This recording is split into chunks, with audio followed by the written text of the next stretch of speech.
would a public company which is already loss making and their shares are trading below their IPO price as of today would take such a bet? What do you think? What do you think, Synapse? I think two major reasons, right? Like first is increasing the target market audience, right? Like increasing your TAM. Second is defensibility. When I say increasing TAM, TAM is more. I'm not sure how many new users will come in from it, but the number of orders, the frequency of orders, and entering into new category altogether, right? That is what increases the opportunity size for Zomato once they, take in Blinkit into their own umbrella, right? Defensibility in terms that there are a lot of competitors now who are operating in the quick commerce space, and it's an area where Zomato doesn't want to miss out on. In fact, they did do their own pilot, right, for food delivery in 10, 15, 20 minutes, right? It didn't work out, they had to shut it down. But major reasons why they would have gone and taken this big bet is one, because this has started showing up. Some stats have started coming up which show that customers who are operating on these quick commerce applications, right, their average order values are almost equivalent to those of Swiggy and Zomato. That is one very interesting fact, right? So the AOVs are on the relatively higher side. Secondly, those folks are coming in more frequently as compared to what a user comes for food delivery, and the number of people, the conversions are better, right? So if I open the app, the chances that I'll place an order are higher. That will always obviously be the case because it's a commodity. Grocery purchase is more of a commodity. Food, still, one is a little selective on what they want to order. So, primary two reasons. One is defensibility. They don't want to miss out on this bandwagon and feel that, let's say Zepto of the world tomorrow, or Big Basket of the world captures this entire category, and then they build a defensible mode and then start venturing into food. That's one. Second is, I think, about increasing the TAM, which I said, which is it's a whole new category. Those kind of users are probably transacting offline right now, buying from the local kiranas, etc. So that market wasn't even online. So that entering into that market and addressing that market. So those, I think, are the main two reasons. Apart from that, obviously there's a lot of synergy that the business can absorb, right? Which is primarily in the form of common levers that they already have, like delivery network, which can be reused extensively amongst the two players. Warehouses, dark stores, etc., which can again be used extensively amongst the two players. Demand, right? One is like both of them are huge players. Interestingly, I was reading an article today about Big Basket, which said that when Big Basket started its quick commerce platform, since then they have increased or got 20% new customers from that business that are also now transacting to business. So seems like this is also helping increase the TAM. I mean, I agree with everything that Saransh has said, more and less. But look at from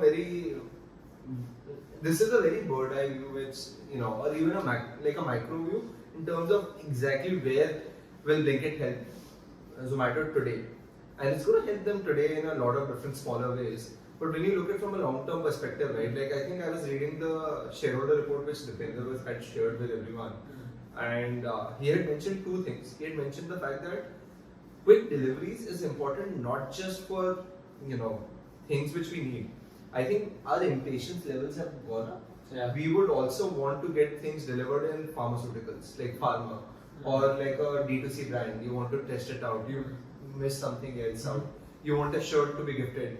Last minute things that are happening. I think that's where they will capture a huge chunk of market. So they're essentially going to not only fight with the, the other 10-minute deliveries of the world. They plan on fighting the other bigger delivery players. This is their bet of building a SaaS or like a defensible moat, which is like the delivery fee, which is the amount of people. And this comes from a very old knowledge. I remember that the biggest problem Swiggy and Zomato were facing for the longest time is to add on to more delivery partners. Because a lot of these delivery partners were starting to leave them for different players.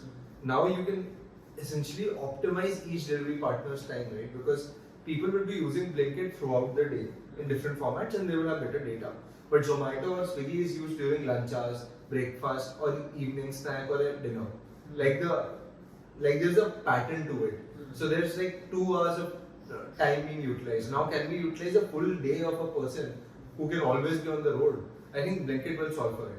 Yeah, no, it makes sense because I was also talking to one of my friends who's at a senior position in Zomato, and they said that Yes, delivery time optimization is something which these people have thought through very deeply, in the sense that it beautifully fits into the non-delivery peak time, where food delivery is happening at lunch, dinner, or breakfast, right? Yeah.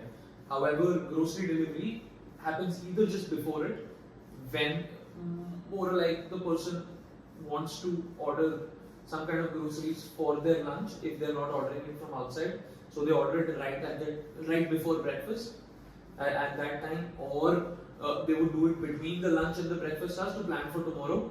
Yeah. So these non-delivery peak times will be massively optimized by the same fleet of operators which these people have. And what is absolutely surprising is what he was also telling me, that the number of orders for Blinkit right now in the month of June and May has been equivalent to about 1/5 of Zomato's orders In the major cities. in the major cities, and it's a product which is built for the top 15 cities, right? There's just one catch out there, right? So those are probably numbers that are coming from their own report, right? The report that Zomato has kind of filed, the numbers, these are numbers that are provided by Blinkit, and Zomato hasn't done any due diligence on it. That's one. Two, those numbers also include cancelled orders. Yes, of course. Now, those are numbers that can be easily. But doesn't Zomato also report the same? Right? No, they always report the original. So are you saying 1/5 of the original orders which Zomato Yeah. gets, and they are including the cancelled Okay. orders? Even in my opinion, yes. I mean, the due diligence will be done by one of the big four guys. It's not like Blinkit can't fudge it when you're that big of a company. Also, Zomato, I think, held a huge chunk of share already in Blinkit. Like it was Yeah, about like 9% or so. something yeah, like like that. I mean, the founders really didn't have any much share. Yeah. So after a point when it's a company run by a lot of investors and a lot of other folks, I think it became a natural extension. Can they raise more money? Were the current investors willing to take more bet on that? Or I think there was a huge overlap between Zomato and Blinkit investors that it made sense for them to come under the same umbrella and give money to Zomato and give it to Blinkit for them to run it efficiently together. Yeah, they've been flirting for a long time, right? So it's Yeah. just high time they went on a date. I love the. It's more like marriage now. Yeah, correct. That's how it works. Hope it's like marriage. Good stays. So, but I've also heard that the founders will be getting into a 2-year kind of a vesting for the stock which has been issued. For the employees, it is a 6-month vesting before they will get the opportunity to sell to the public markets. That's a lot of private information, Chirag. Yeah. You got nice sources. So that is something which we got to know.